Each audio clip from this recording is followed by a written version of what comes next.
Just Branding. Podcast. Hello, everybody, and welcome to the best of episode of Just Branding, the best of 2023, season 4, Jacob. Can you believe we've now done 4 seasons? My mind boggles that is an action. How? But it's awesome. And folks, if you are watching this via YouTube, you will notice that this is a special episode because Jacob has got his special flamingo shirt on. So kudos to you, Jacob, for putting the effort in. I've just rocked up in a t-shirt. You got your plain black shirt on. Very flamboyant of you. No, I should have worn my suit and tie, shouldn't I? But Sunday best. But there we are. Not like you, Jacob. You've made the effort. So kudos to you. Listen, folks, thanks so much for tuning in, not just at this episode, all the way through the year. I think Jacob and I really want to thank you for all of your support. And we also want to thank all of our guests. Now, we're going to be doing, as is customary on our best of, a little sort of overview of the whole year and some of the amazing things that we've uncovered and thought about with some of our guests. But before we do that, Jacob, we've had a fantastic year, haven't we, in terms of some recognition and stuff. So, you know, is it worth just highlighting that? Like, what has actually happened to the podcast this year? Yeah, well, let's look back on some stats, right? So we've nearly got 500,000 downloads across all the episodes, which is crazy. So thank you everyone for tuning in consistently. We release an episode every 2 weeks or so, sometimes 3 if we miss it, but generally every 2 weeks. We also picked up an award this year for being in the top 10 global design podcasts, which from Good Pods, which is awesome. Thank you, Good Pods. Yes, thank you. And yeah, we have an average of 4.9 rating on Apple, which is awesome. So thank you for the reviews. They're always appreciated. They do allow us to reach more listeners, your reviews. So thank you. And yeah, we've been a #1 design podcast in a number of different places, including Switzerland, Slovenia, Cyprus, Nigeria, Lebanon, Belize, Ghana, Tanzania, Bermuda. They're all #1 in those countries. Austria, #2, Slovakia, #2, Croatia, #2, #6 in Australia, 7 in the UK, 6 in Canada, #25 in the US, and Wealth Magazine voted us #1 branding podcast, as well as FeedSpot. So it's amazing. It's really, yeah, it's very humbling. So it really blows me away that, you know, that's happened, particularly because, so one of the things, folks, that's probably worth mentioning is that this is an independent podcast. Like, we don't, we don't sell ourselves out to any kind of advertising network or anything like that. This is totally funded by Jacob and I, and we do it for love, don't we, mate? Like, at the end of the day, it's always been our intention to learn from great minds, to give back to you, our listeners, and to be along for the ride with you, and to hopefully have a little bit of a laugh along the way, because, you know, fun is always underrated. And so it's such a wonderful thing that all those things have happened. Now, without further ado, without waffling on about how amazing, you know, we are, although I didn't actually know about some of those awards, so that's actually been news for me, which is brilliant. Let's get into a bit of an overview, because it's been a busy year. I think, you know, this season has had a very eclectic mix, and I don't know what about your observation, Jacob, but mine on the type of guests we're getting in. They're really high caliber experts, as is usual, but we're going deeper into different specific areas around brand building and brand strategy and the surrounding disciplines, if you like, that help contribute towards businesses and organizations creating alignment, creating an understanding of what they stand for, creating market growth opportunities, and standing out and developing the value that they can bring to their consumers. So we're going deep and deeper. I don't know what your thoughts are on that, but that's what I've observed. Yeah, as I was trying to find the clips for this episode, it was pretty tough just to choose like 1 minute or less of each episode. And we have, you know, covered a lot over the past 4 seasons, but we're still uncovering new insights and speaking to, different subject matter experts. And like you said, we are going deeper. And I think that's what keeps things interesting. If we kept talking about the same thing, it can get a bit boring quickly. But what I've learned that everyone has a different lens on branding and how they approach it. And that's what's most interesting for me personally. I absolutely agree. I was just going to throw in a couple of things there. They all do have a different lens. And I think sometimes people give me feedback, like listeners give me feedback, and one of the pieces of feedback I've had is that, it's been helpful, this podcast, because it shows that there isn't just like one answer or one way of doing it. So if you feel like, if you've got imposter syndrome, hopefully, you tune into the podcast and you're like, there's different insights, there's different ways of doing things. There's commonalities for sure, but as you go through, you realize that actually not one person or one system always works in every circumstance. And I think hopefully that's comforting to folks, because it should give you more confidence that if you hit a stumbling block, like chances are that you just need to adapt, and that's what this podcast is about. And so that was one observation. The second observation I would just like to throw out there is that this is a shifting discipline. It changes every year, and we're going to talk a little bit later as we review the year about the future, because we've had a couple of guests on that have really given us a sneak peek behind the curtain of what we think is coming down the track in regards to brand and technology particularly. And so I think as we navigate that together, that is going to be a key thing. And hopefully this podcast will continue to add value to practitioners as we go forwards. So anyway, without further ado, I think it would be great if we look back at some of the best highlights of the year. And Jacob and I have kind of, as Jacob said, gone back through some of the clips, and we've got some clips to sort of highlight, and we'll have a bit of a discussion as we go through the journey of season number 4. So where are we starting, Jacob? What's the best clip you've got so far to share with the listeners? Well, I looked at what was the most popular episode from season 4, and just by chance, it happened to be our episode that we started with, which is how to become a brand consultant. So our best of obviously starts with us. So the clip, we're going to start at the beginning. Yep. With a clip from us. It's about how to become a brand consultant and what makes a good brand consultant. So that's what we're going to jump into, but I just want to give you an overview of some of the clips before we get into that, because we are going to go through a lot of them. We're going to look at how to become a brand consultant, personal branding and the power of LinkedIn, how to build big brands on small budgets, rebellious branding, creativity, how to develop big ideas, workshop design, facilitation, insights, storytelling, distinctiveness, brand building in a regulated world. And we're going to touch on NFTs there, and AI, of course, as well as style guides. So we have a lot to cover. So that's what you're in for. But yeah, without further ado, we're going to jump back into that clip I mentioned. What makes a good consultant? Love to pick your brain on what you think, makes a good brand consultant, because for me, it's like a wide depth of skills and a deep depth of skills in terms of knowing different areas, right? Marketing, design, business, strategy, vision, and bringing that together to help advise.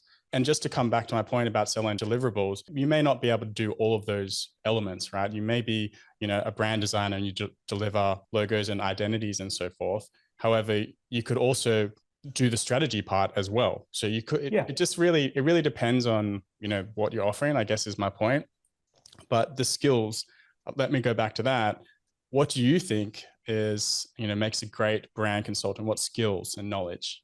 I think a number of kind of things. I think you're right. It's not like it's not like you're kind of in a box, right? So first of all, you've got to be comfortable being slightly uncomfortable, right? I think that there's a confidence that comes in this space, because not every process, not every method that you've ever used will always work in every single business. So there's always moving parts. So you've got to be kind of comfortable in that space. And I think as designers, we kind of are, right? We're used to stepping into the unknown, because a designer usually starts where they are today, looks at a brief and thinks about the better future, the better tomorrow. And so is used to kind of thinking, well, how do we get there? And that's the beauty of design. It's kind of about trying to solve the problems en route sometimes to the end solution, working, testing and learning, failing fast and all that stuff. But you're doing the same thing, but hopefully in a de-risk, trying to de-risk yourself, but doing it with alongside a business. So that's, I kind of say I'm like a business designer. Business designer. That's how you describe it. Yeah. That was a great episode. I think, and it doesn't surprise me actually. It's one of the most popular ones, because I think I see a lot of people moving into the space of brand strategy, but then thinking like, well, what do I describe myself as now? Am I a designer? And I know a lot of folks have come from that design background. And so I think that discussion that we had was super valuable there, because we've come quite a long way. I think when we first started the podcast 4 years ago, I think I'd been practicing sort of brand strategy officially as a consultant, maybe 3 or 4 years. I think you'd been practicing it for a similar amount of time. And so I guess it's quite a fresh discipline, and we've come on from there. So, another 4 years later, I guess we're like a couple of old men, like, in the care homes around, let's tell them all about, brand strategy. But, you sort of stop and you look back and you think, actually, we've learned some things, and hopefully that'll be helpful to folks entering the space as they go through. And so, yeah, how to be a brand consultant is an important, I think, contribution to this space if you want to proceed alone and have something valuable to offer your clients. So yeah, really, really cool. And being uncomfortable, I think, was a key point there, is that you don't know where you're going to end up, and trusting that process, just as we do as designers, we have to problem solve along the way. So that was a really key point. That kind of leads us into the next clip, which is about personal branding from Mike Roberts. It is. Yeah, Mike is an amazing expert, particularly focused in on LinkedIn strategy. So this is something that he had to say around personal branding. And so if you are thinking about going alone, or even if you're in an agency or in-house in a marketing team, or a founder or a CEO, this is something that I think would be helpful. So this is what Mike had to say about personal branding on LinkedIn. People fall into the trap of creating a profile, connecting with hundreds of people for the sake of it, and hoping, there's hundreds of thousands of people on LinkedIn. They're all addicted to hopium.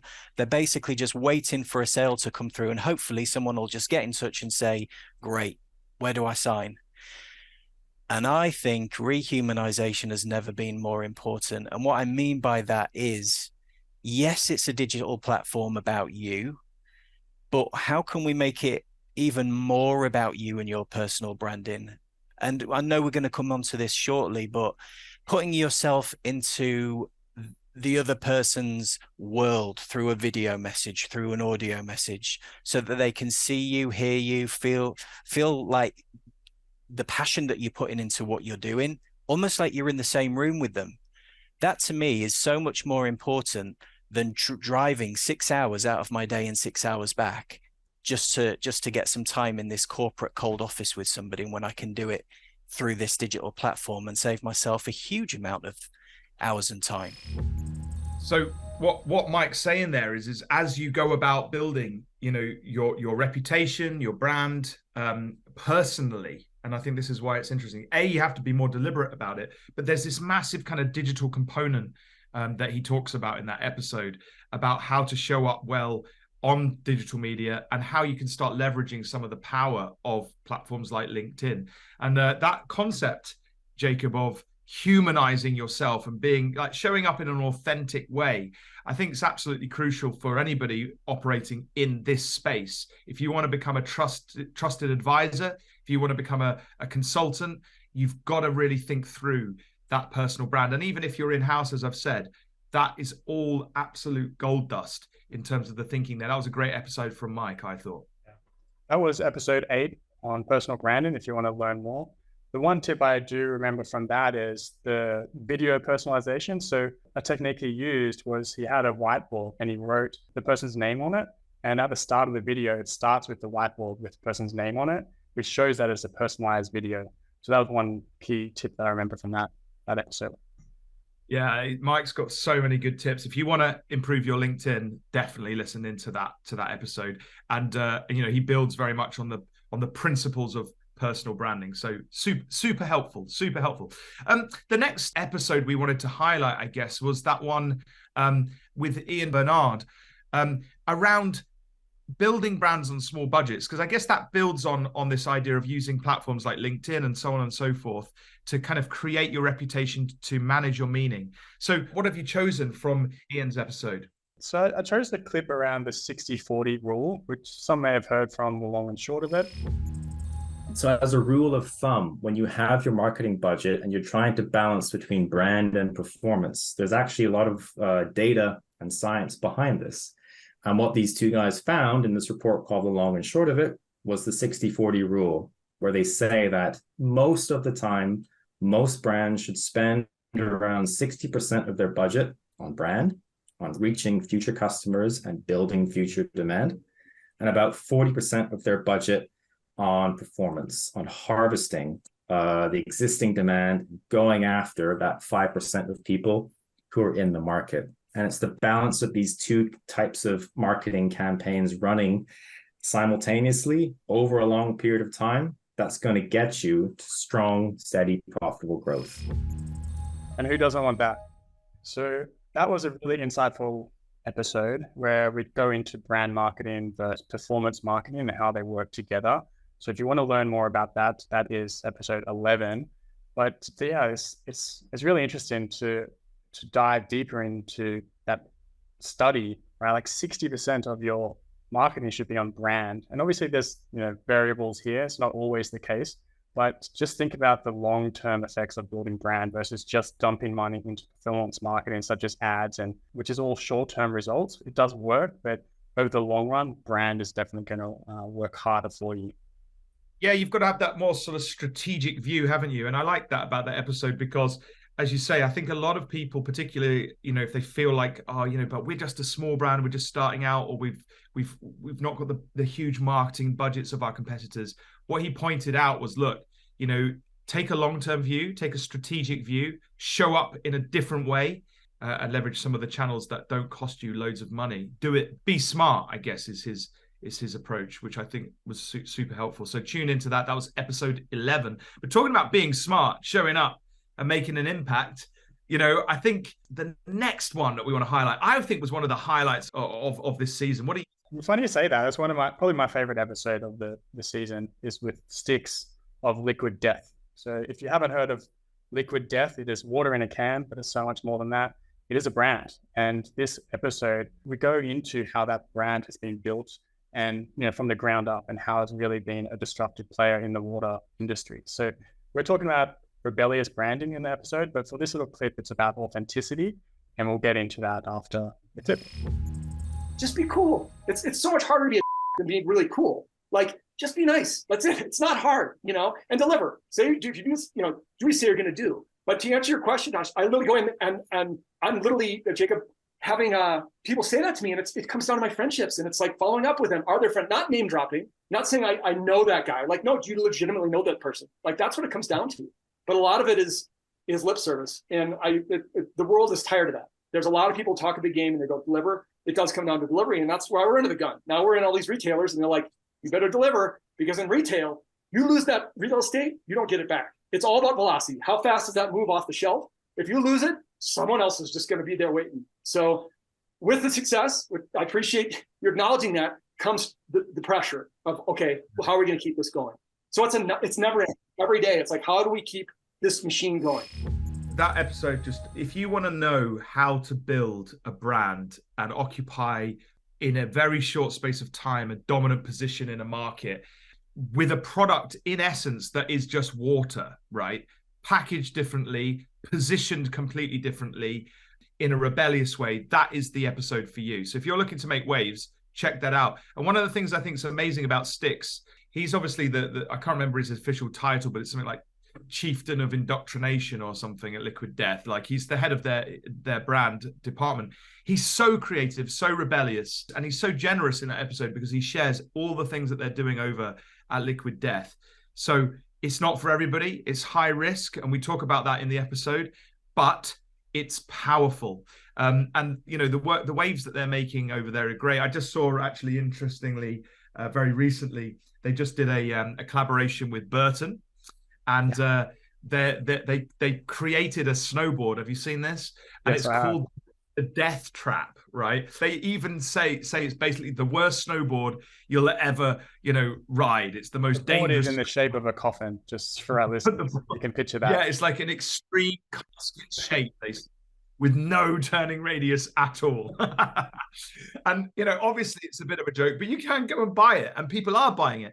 That's the sort of crazy stuff that Stix and his team are doing over there, and it gets noticed. Why does it get noticed? Because it's different, because it's rebellious, because it's unusual in the space. It's creative.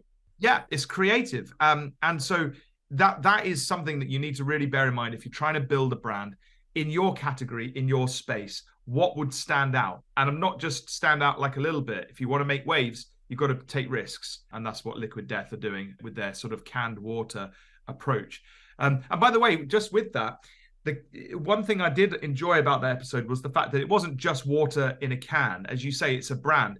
But there were a number of kind of key drivers as to why they put the water in the can. It was because they wanted death to plastic. So there was kind of a purpose and a reason behind it. But then the way that they've positioned the brand is almost, if you've not seen it, it kind of looks like an energy drink or a hardcore kind of, I don't know, beer brand, but it's just water in a can. So that's what they've done. They've smashed up loads and it's bottled at the source as well, or canned at the source, I should say. Yeah. So there's quality in there as well. So there's a number of kind of crazy things they've smashed together strategically, but it's working for them. They're now in the UK, which I think is great.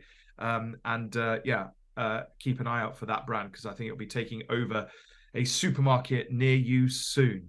So let's move on a little bit. You mentioned creativity and as being a core part of what they're doing at Liquid Death.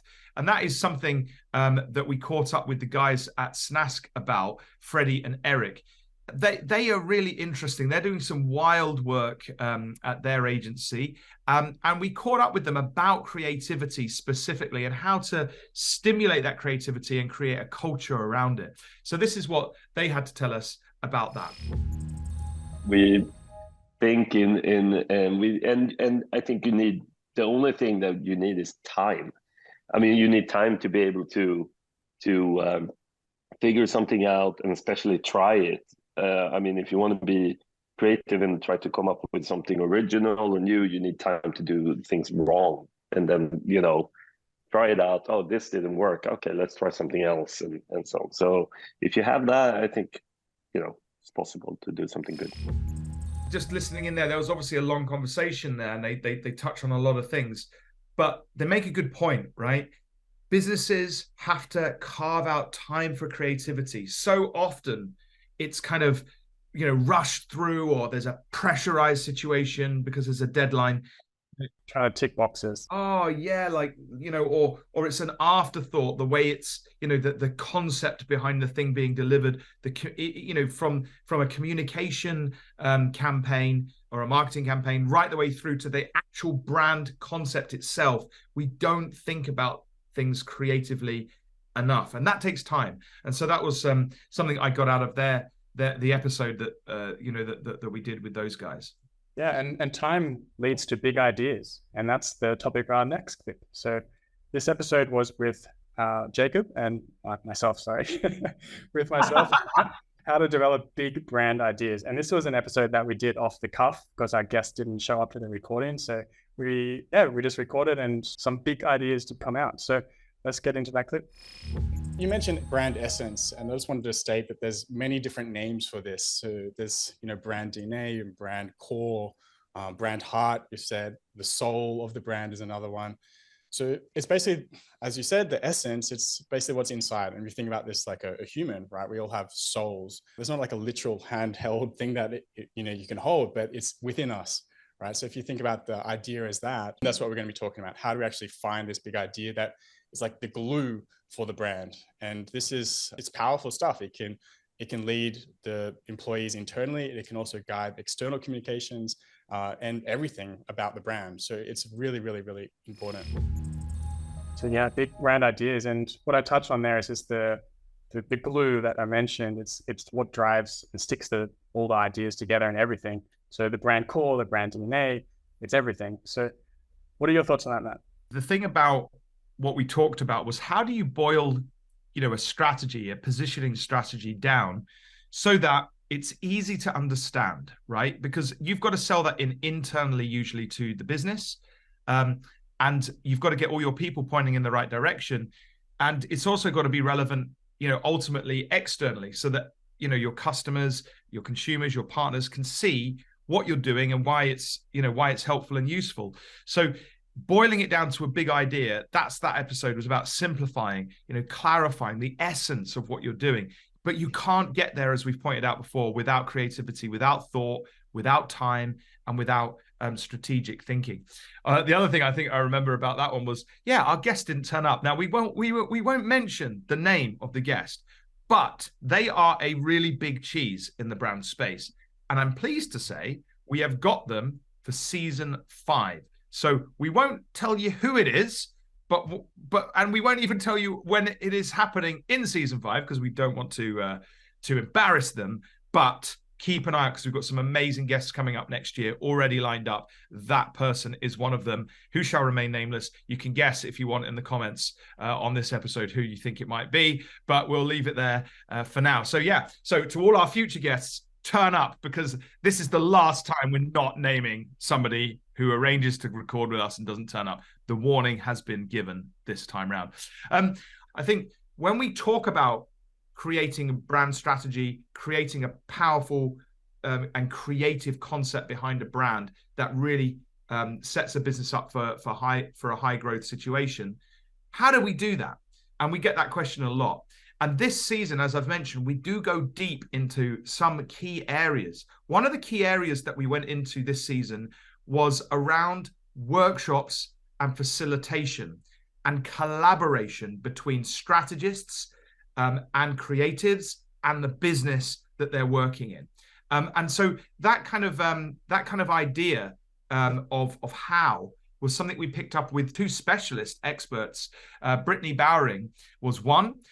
She's a workshop designer and specializes in that. She used to be from AG and Smart, and her episode's super helpful if you are looking at wanting to design workshops and collaborate. And the other person was Rachel Davis, who again is an expert facilitator and strategist in her own right. Both had amazing things to say. So we'll start with Brittany. And here she is telling us about when actually is it a good time to have a workshop. And it's definitely around the time when you want to do brand strategy. When would you say that kind of work is necessary? Why would we pull people away from their everyday individual sort of activity to come together? When is that a good idea to do? Yeah, that's a great question, because I think what happens a lot with people who have, not done a lot of workshops is they'll do one and then they get really excited and they're like, that was so fun. That was so awesome. That's how we're going to work forever, and then you start having this series of you're invited to workshops every day of the week. And that is too much, right? It's just simply too much energy to be working in that format all the time. But I would say that the keys to, when to workshop is the challenge a big one? So is it risky? Is it going to be expensive? If you make the wrong decision, is it going to be expensive? Is it something where second thing would be, is it something where we need more hands on deck, right? So we need people maybe coming from different sides of the business, or just we need the whole team together, right? One thing that I think often happens with challenges where people are like, oh, I have this, okay, what I'm going to do a workshop, and they just sort of bring people together. It's do those people need to be there, right? It's sort of something that you need to think about, who actually will provide value for this challenge. So making sure you have the right people there. And then I think the other thing that you need to think about is, what is the challenge, right? So a good workshop challenge is often when you aren't sure where to go next, or you feel like the team is a little bit misaligned right now about, what our next steps are, or, if you see your team sort of everybody doing their work, but it's not sort of adding up and coming together, this is a really good time to bring people in and reassess and have a workshop. So, there are times when it's definitely much better to do one, and there's not everything can be solved in a workshop. So yeah, I think it's a great question and one we need to think about a lot. So Brittany's there saying, that's when you want to bring everyone together. And I think one of the things I thought was, how pertinent that is. Big challenge, lots of people from across the business. As you said before, Jacob, the glue to stick everything together is brand strategy. That is when, you know, workshops are at their best. So if you are into designing, you know, a work, you know, the experience with a client or with your own business where you need your brand to be set up for success, listen to Brittany's episode, you know, powerful stuff around how to do that. I would just listeners know that's episode 3, workshop design. I just had a comment before we go into the next one. There are a lot of practical tips in that episode. So if you run workshops at all, there are some really, really good tips in there to make your workshops more smooth, especially around preparation and how to get the most out of a workshop. So that's what I wanted to mention. Yeah, no, powerful. And following swiftly on from that, I think, you know, we had a sort of a similar episode in a way, but completely different in terms of the topics covered around the detail with Rachel Davis, who had this to say when we spoke to her. You have to separate creative thought from critical thought because they can't exist in the same moment. They can exist after each other, but critical thought brings in evaluation and judgment. And if you bring that in too soon in a workshop, you're going to shut people down. I agree there. You know, Yeah. the way you say gathering versus not creating, I kind of say we're trying to get the ingredients out. We're trying to get all the ingredients, then we can cook up something amazing. And that's the metaphor I use for our clients. That was a really great insight, I thought, around when you run a workshop, you've got to separate, you know, the two things. Are you gathering insights or are we creating a strategy? You can't do both at the same time. It's a process of time. And I love that little cooking analogy that you cooked up there, Mr. Cass. Lovely, lovely. Any thoughts on that? And I've got one more from Rachel in a second. Let's dive into the next one. So my very first one is think of it as an experience, right? Not everything happens in the room like we talked about. It's what happens before, what happens after, how do you keep that momentum? That's my first tip. My second tip is everything should have a reason. Everything you're doing, whether it's before the workshop and an async activity, every single activity, every single thing, you should be able to, before you run that workshop, write down the why. Right? You should be able to do that before you even step into that workshop session. And you should be able to explain why are we doing this, even like a purposeful connection activity at the beginning. I don't like to call them icebreakers. Why are we doing it, right? Are we doing it to open up our minds to creative thought? Are we doing like a 30 circles activity because we want to see if people can think outside the circle, right? What are we doing at the beginning? Just to show folks, there's some of the kind of the depths that we're going into, like super deep stuff. You know, Rachel's saying there, you know, we need to think about workshops as an experience for the people we're bringing in. She's talking about when every exercise needs to be justified and useful. And, you know, they're just a couple of tips. She gave tons more. So again, if you're setting up workshops, dive in to Rachel's episode, which I think was episode 15, if I've got that right. 14. Thank you. 14. Yeah. I love what you said about why are you in this workshop, because that's going to help you get the right ingredients to continue that metaphor. So you get the right ingredients out so you can cook up something amazing. The other thing there, Jacob, is, you know, senior people, if you're dealing with a senior team, they haven't got the time to waste, and they often don't suffer fools lightly. So they need to understand, why are we doing this exercise and where is it going to get us? And I think if you can explain why really simply, you get the buy-in of everybody. And even if you're doing a 1-hour workshop, you need to say, we're doing this, we're doing this, we're doing this for these reasons. And I think that gets you a long way when you're facilitating. And on the topic of those workshops, it kind of leads into our next clip, which is about insights. We had 2 episodes on insights this season. And like we've mentioned, we are going deeper. And this is actually how to uncover insights. And this clip from Chris Kosek on episode 16 talks about what a true insight is. So one of the characteristics of a true insight is you're reframing the situation away from something that's obvious. There's a lot of common cultural wisdom, right? A lot of common expressions that we have in the culture, and a lot of things that we see. People are time poor. That's true the world over. Everybody's busy. Everybody's time poor. Okay, so that's an observation. It's an interesting one, but we know that. What's our twist on that? What are we going to do with that and twist it around to come up with something different? So data can be the beginning of an insight. It can be the first step or the first star in the constellation. Hey, I've got this really interesting data point. It makes me wonder this, this, and this, right? So data can kind of kick you off down the road. But I like to also think of insights as something that we build, right? So just like a constellation is something that you build, you connect the dots.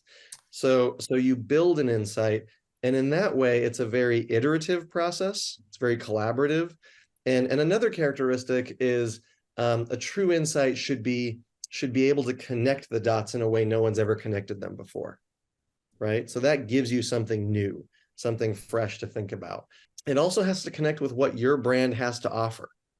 So Tracy, as I was mentioning at BBDO, she would often say, and forgive the bad British accent, but she would say, well, I think we're looking for insights that are useful, not just interesting, right? So there are a lot of interesting insights, but they have to be useful to your brand. If you can't connect it back to your brand's value proposition or your brand's strengths, then it's not going to be particularly effective, and you need to move on. Yeah, that was a brilliant episode with Chris. So episode 16, if you want to dive more into insights and how to use them for brand building and business growth. I think he made some brilliant points in that. And because everyone says they have insights, right? They're like, get me the insights. And his book was actually called Any Insights Yet? Which I think is hilarious because, you know, we're always after like, what's the insight? But like we've uncovered in this episode, like it takes time. You have to go through the steps, the motions to get that information out and to connect the dots, to get that balloon and that big idea. So I think he put that together really nicely.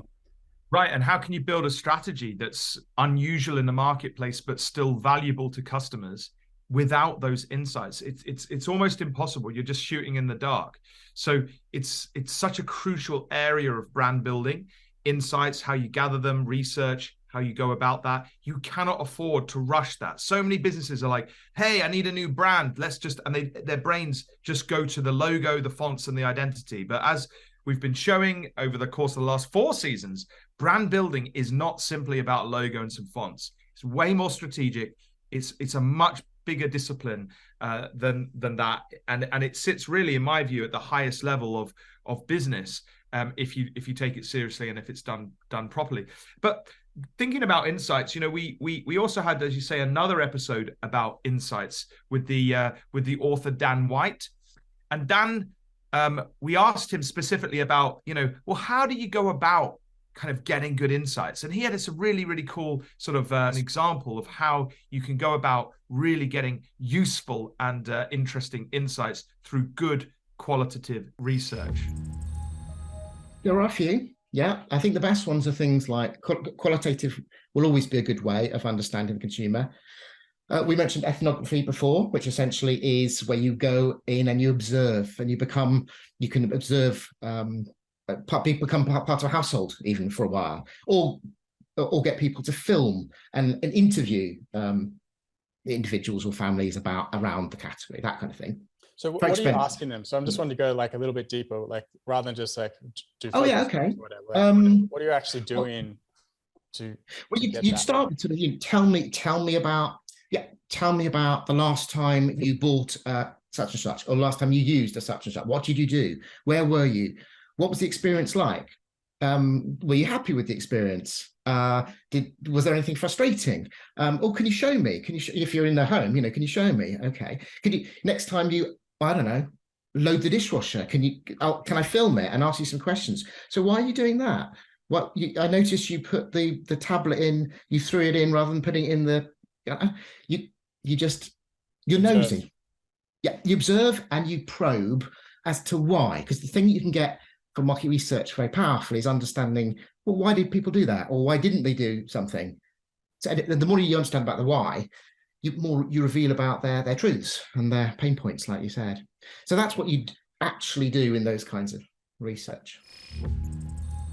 Yeah, so, you know, interesting, right? Like, you know, you're hearing from experts in that field specifically, and we go really deep on insights in both of those episodes. Super interesting, I thought. Like, get close to the customer, understand why they do things, what they're kind of what they're doing and why they're doing it, And as I say, that was just like an awesome episode around that side of things. What did you think of it, Jacob? Yeah, understanding why people do things and why they act in a certain way is really, really important. That's where those insights come from, and you can innovate from there if you have that research. But so many brands and businesses skip that step. They don't talk with their customer, they don't observe, they just have a hunch and go after it. So if you slow things down, take time, observe, understand why, you're going to have a much stronger foundation to stand on. The problem with research, I find, and that side of things, and the concept of insights, is that it's often tied to data and like cold, hard facts. But as those episodes showed, it's not about that. It's about how you take those observations and you make them interesting and useful to the customer.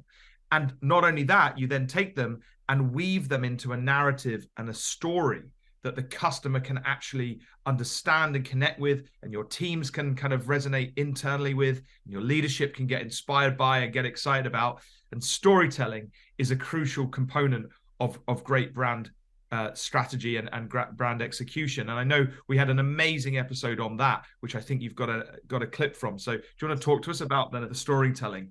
Yeah, this episode was with Miri Rodriguez, episode 17, and she wrote a book on brand storytelling. So, and again, another subject matter expert. And in this clip, she talks about the storytelling machine. So it goes into, once you have this, big idea and insight, how do you continuously tell that story? And this is the framework she uses with the brand storytelling machine.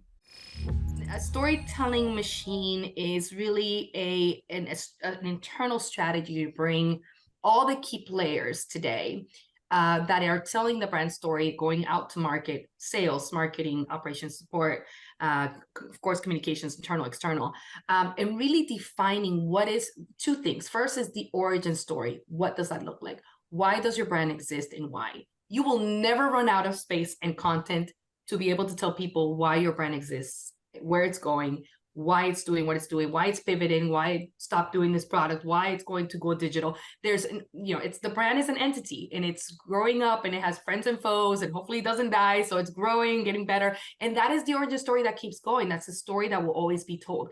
Reminding consistently your audience why it's doing this, what it's doing. It's a beautiful way to embed the narrative, the origin story that continues through anything that you do. So it's not a marketing plot and it's not a campaign, it's not a tactic, it's a continuous approach. And that takes everyone to understand. That takes, the machine is going to be creating a central location, an assets location where you're creating the story, you're creating, and I talk about it in my book, assets, decks, kits. You're educating from the inside out and using your own storytellers, your employees, your partners, your vendors to tell that story from the inside out. Understand the story and tell it in their own way. There you have it, straight from Mary. She talks about brand storytelling, but what the key point there, what I pick up is the fact that it's continuous, it never stops, right? So you need to consistently share this story, and it's over time that this gets ingrained in people's minds, and that's how brand building works. So that is what I found most useful from that episode. About you, Matt. Yeah, she was amazing. And one of the things I remember from that is, Myri works for Microsoft. I think she's been there for like 17 or maybe 11 years. Sorry, not 17 years, about 11 years. And she really pulled the curtain back on the way Microsoft are building their brand through storytelling. And she talked about the fact that there's a number of storytellers, actually their job is storytelling at Microsoft. So if you're interested in how a big brand like Microsoft builds authentic connection with consumers, particularly in the kind of the tech and SaaS space, that is a great episode for you to think through. It's not what you think it might be, that's what I'd say. So that was a powerful episode. Really thoroughly enjoyed that one. Yep. And following on from that is distinctiveness. And we have Jenny Romanowick from the Arenberg Bass Institute, who comes and talks to us about distinctiveness and differentiation, how they work together. But continuing on from brand storytelling, which is about the continuous sharing of that story, it still has to relate back to the brand and also has to be relevant for the customer. And how you do that is through the distinctive assets that you own. And this is the clip that I'm about to share is about distinctiveness. What is distinctiveness in the context? Like, why is it crucial for a brand success? Okay, so one of the easiest way I think to describe it is we all have a friend that has a style about them. You know, they have a look and feel where you could look at an outfit and go, yep, they would wear that, or that's that person's style of outfit. You know, even if they're not in it, if you just saw it on a thing, you'd go, oh yeah, I could see so-and-so in that. You know, they just have a way of looking about them that makes it easily identifiable what sort of clothes they wear, what sort of haircut they would have. You know, you could probably predict the sort of things they'd turn up. And, you know, also when they would look a bit odd, if they were wearing something different out of that, you'd know immediately, this is not your usual style. And it's not all of our friends, is it? Some friends turn up in anything, but there are just some people you know that just have a style about them. Well, that's what brands can be like as well, that this is just this characteristics, visual or audio, they can be other sensory as well, that just is what makes them look like them. And that can be broken up into the different sorts of sensory components that contribute to that sense of, yeah, that's that brand and not anybody else. And that's really all distinctiveness is. So she wrote a book on distinctive brand assets if you want to learn more by that same title. And yeah, it goes into all sorts of science behind how it works and how it can help grow brands. That is episode 12. We also talk about differentiation, which we won't get into that debate, but there's a ton of useful tips inside that episode.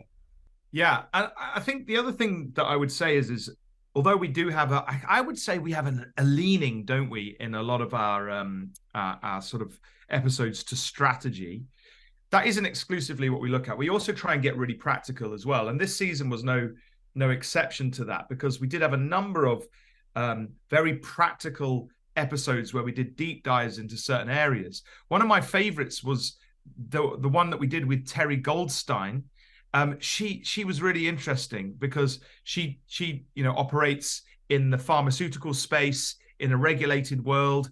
And so we had a really interesting episode. Since we opened our doors in New York City of our office many, many years ago, you can imagine New York City, the vibrancy of sensory stimulation. And I'm lucky that I have very interesting global clients.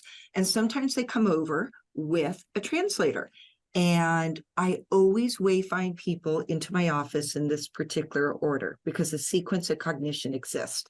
So I'll say to either them or their translator, when you get into New York and you arrive at one of the stations, hop a yellow cab. Look for a yellow cab. Next, I want you to look for the Empire State Building. It's tall. Just look up. You can't miss it. Walk in that direction. Next thing I want you to do is find the Macy's building. You're going to see a great, big, huge red star. And know you're there because we're at 35th and 7th around the corner from Macy's. So there was a particular sequence of cognition of how I help them wayfind my office. That's because color is always first. It's what we see first and recall first in our lives. Find a yellow cab. Shape is second. It gives us information about how to use a product, where it fits in our life. Does it go in our duffel bag? Does it fit my medicine cabinet?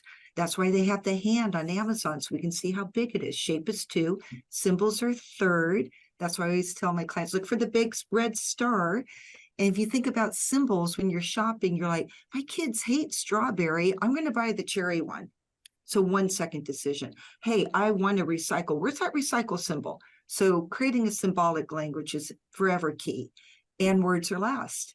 I mean, we talk all the time. You know, we have so many words in our mind that words can be confusing because they need to be decoded. What did he say? What did he mean? What did they say? Words always need decoding. Color, shapes, and symbols don't. It's a visual vocabulary. As branders, we always want to create. Turn those words into a visual suite of color, shapes, and symbols. So yeah, a powerful lesson there. And the other thing that I thought was fascinating that came out of that, she went on to explain how you use that principle, colors, shapes, and symbols in, you know, the way that she designs packaging and how she brings brands to life, particularly, as we say, in that really regulated space. What did you remember about that episode, Jacob? That was the one clip I would have chose for that episode. That also stuck with me, just how the sequence of events and how our memory recall goes to color, symbols, and so forth. And that was memorable. But as we're going into design now, this is kind of, we're bridging the gap between strategy and design, and how we can use visual communication and those aspects to actually communicate. And that's what it comes down to. And we have to do this consistently. And that's how, we build brands. And this next clip is from The Art of Consistency, which was episode 13, where we had Hamish Smythe talking to us about how you can master brand guidelines. So how do we make our brand consistent? And he's actually created a company called Standards, which helps with this. He's made brand guidelines digital. He is a subject matter expert. He also runs a publishing company called Standards, where he brings some style guides to life in book format. So we'll play this clip, and we'll talk about how the art of consistency, can pay off for a brand. In my early years, I wrote some really strict guidelines that you must use this, type size at this, tables and tables of meticulous things. And we thought we were being really smart. And then I bet no one even cared, and probably was just like, I'm never using that. And then I've written really, really simple ones as well, where it's just one page and it just has the very basics. And sometimes, maybe that's more successful. But I think to mitigate the inconsistency, the best examples I've seen, or the best rollouts that I've seen, is when the design team is brought into the process early on, basically. And this sounds pretty obvious, but bringing them in, especially if it's an in-house team, let's say, bringing them into the process. And look, that might be difficult if you're dealing with, a European office and a US office, for example, in-house. But if you can bring them into the process and actually get their feedback, have their voices heard, all of those sort of cliche things, if they can actually, say to you, oh, we're never going to need to put it on that, or we really need help with, putting it on this, that can really help with them, with the buy-in and mitigating that inconsistency that might come. So I think you're right. I think a big part of this is that often teams in-house will sort of have these things dumped on them, where maybe the CMO or the CEO has commissioned some big agency to do a rebrand. Big agency talks with the CMO and the CEO and does this process. Then design team at the X company, I won't say X now, that doesn't work. Design team at Y company gets this PDF dropped on them, and they're sort of like, and they're told to, roll this out. And I would be frustrated if that happened to me. So I understand why people, don't want to, or there's some backlash to these things. So I think bringing people in, if possible, always helps. Yeah. So I think, as we said, we're not just theorizing in this series. That episode showed very much around, okay, we've got the creative idea, we've got the positioning, we've created the brand identity. Now we want to execute. And what Hamish was doing there was showing like how to do that within a business. Like, you've got to bring teams alongside you. You've got to help them understand how to execute on the brand. And he goes into huge detail around his brand guideline process and how he gets some of those, some of the big brands that he works with to execute things consistently, and the importance of that. Yeah, and collaboration is a big point of it. As you said at the start, like bringing in designers and the creatives into the start of the process, and not just being, right at the end with everything dumped on them. They don't truly understand where the strategy came from or why these decisions were being made. So it can lead to, I don't say poorer, but it will be a much stronger result if they were there from the beginning. Yeah, for sure. I think the sort of the final few clips that we've got really take us, I think, beyond into the future, right? We've had a few episodes which were very much futuristic. They were very much around, okay, what are emerging trends in our space for brands to really think about? So the last three clips we've got for you folks are, super futuristic. The first one was with Kate from Materium, the head of design for Materium, and she's talking about the amazing kind of world of blockchain and NFTs. So if you want to understand, what's going on in that space, have a listen to that episode. It's actually episode 4 in this series. But here's a little clip for you, just to give you a flavor of what was talked about. This kind of world of authenticity and buying and selling is something that relies upon two parties agreeing that the information is correct and trusting each other. So this is where NFTs come in. This is where the blockchain comes in, because the information that we put on the blockchain and the information about a product that we put inside an NFT can create that transparency, so both parties feel super duper confident that what they're buying is actually what they're getting. NFTs, they're widely misunderstood, and a lot of people think about them as art and monkeys and so forth. And NFTs aren't dead by any means. They're here, they're being integrated. People are working on Web3, blockchain technologies, and this episode with Kate was really insightful because we learned about the spiral economy, which you'll have to listen to the episode to learn about that. But just learning how NFTs are going to be so useful for luxury brands in particular, and how authenticity plays a big role in that, and how NFTs can make that happen, and the blockchain. Right. She talked about, didn't she, like a three-legged stool almost, where you've got the consumer, you've got the brand or the manufacturer, and then there's this other party involved, the certifiers. And basically, you can have a number of certifiers that actually certify that the brand is authentic, that the things that are said about the brand, or perhaps the supply chain that has produced the physical thing, are correct. And what that is all wrapped up together in is in basically this digital certificate, which is legally binding, which is connected to a real world asset, a real thing. If none of that made any sense to you whatsoever, listen to that episode, because it is awesome. But the key thing that I got out of it, Jacob, was that we are moving through the power of technology to a space which is more decentralized, and the power is more and more going into the hands of the consumer.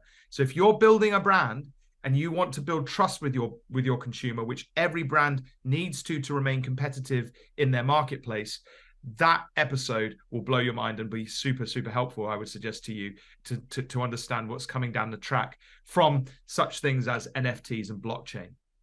And how could we do a best of without mentioning AI?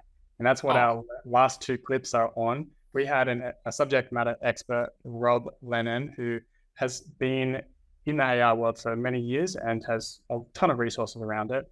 I found him through LinkedIn, connected, and got him on the podcast. And we talked about how to grow brands with AI, how to improve our productivity, efficiencies, and how to actually go about it. But also we talked about things like the ethics behind it, where the future is going with AI and brand. To create great content or write good copy, you need to be more than an AI. You need to have that human imagination. You need to have that connection with the brand. You need to understand the client. You need to know more than the AI can know, or at least right now the technology can know. And so I think that for people who are developing their expertise, their jobs are actually going to get more valuable in maybe the next 5 to 10 years as the bottom of the sort of skill pool starts to get churned around, or people get addicted to AI and they forget how to write well because they're not practicing anymore. So if you're just starting out, this is actually, I think, a great moment to double down on learning what really good writing looks like. You may want to focus more on learning to edit or like strategy, because those things are going to be helpful. Like if you end up managing a program that uses AI and human inputs, you're going to want to be able to do both. But I actually think it's going to create like almost a writer shortage in the medium term after all this craziness goes on. So will AI take our jobs? No, but someone using AI may. That was the key point from that little clip, was that it's the power of humans plus AI, and that's where the true magic is. And yeah, what were your thoughts, Matt?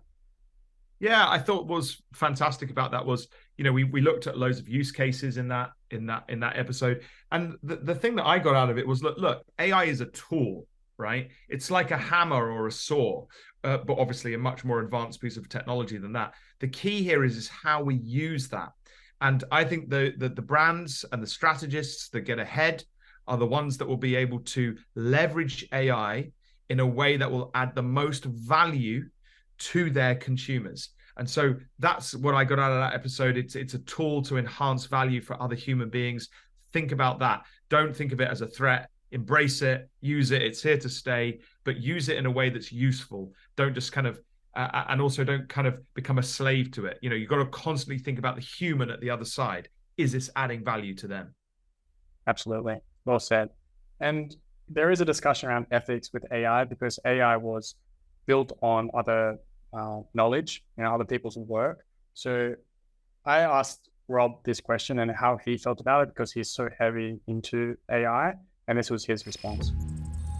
The first thing I think is everybody is just going to have kind of a moment with themselves and go, how do I, like, what are my personal feelings about that? If that was my content, or if I'm creating content, like I think even beyond what the courts think or the laws or things like that, the technology is there right now. You could just type in somebody's name and get content like theirs. I personally don't feel great about that. I'll use a tool that's trained on it, but I won't use a person's name. Like I'd rather describe a writing style or a type of content using words rather than saying, hey, just copy this person. But I'm still benefiting from their talent in some little part of the pool. The reason that I came to that conclusion was I thought about, like, how am I creative? I learned to write by reading and by practicing. I learned to do digital art by looking at things and studying them, and even trying to, like, draw or digitally paint an image that somebody else had painted, just to go through the experience of what is it like to create like this. And so I kind of see using some of these things that are trained on a little bit of the other data, a lot like the human experience of creativity. Like, we're inspired by everything around us. We take them in as influences. Let's not copy, like, just straight up copy other things. It's clear Rob has thought about this, and I'm on his side with this. It does come down to your personal preference and opinion, but I agree. Like, they are trained on, like, other people's things, but we're also standing on the shoulders of giants. We learn from other people, and nothing really is new. It's about combining all these ingredients to create something new from it. And that is what I think AI is most useful for, is connecting those dots and helping that process. So what are your thoughts, Matt? Yeah, I think if it copied something flatly right out, then I think that's obviously an issue. But I don't think the algorithms are programmed to do that. Like, as you say, they're smashing together lots of concepts in a way that's spitting out something at the end. But, on the ethical front, I think there is a moral and an ethical thing for the humans overseeing what is going on. And I think that's really the part that we need to play. The robot's not going to be ethical. That's something that we have to look deep within our souls to try and ensure that we are. But the murkiness, and the ethics about copying is tricky, because if you don't know where the AI's got its sources from, how can you kind of assess whether or not the thing that it's produced is a direct copy? So there are challenges there, but I think the algorithms are going to get smarter and smarter to negate those sorts of things, and help us kind of ensure that doesn't happen. And that's the end. We've come to the end of our clips, and we hope you have enjoyed our roundup of the best. What a whirlwind! Yeah, start to finish. Yeah, some deep dives and some unusual subjects there, I think, in this space, which shows us how the space is evolving, how brand building, brand strategy is folding in lots of different disciplines, from leadership alignment, workshops, strategy, classic kind of creative graphic design, all the way through to marketing, obviously, and then right out to kind of futuristic stuff like NFTs and AI. So what an amazing season we've had together, Jacob. Thank you for being my co-host in this. I've really appreciated your terrible sense of humor and mild bullying from time to time, which keeps me humble. So thank you to you. Well, very, very welcome. It's a pleasure as always. I could not have thought we'd be here for 5 years later, but it's good fun. So I'll see you next year, and I'll see the listeners as well in 2024. So thank you for tuning in. We appreciate all the reviews and your feedback. So thank you. We are super grateful, everyone. Thank you. See you next year for season 5.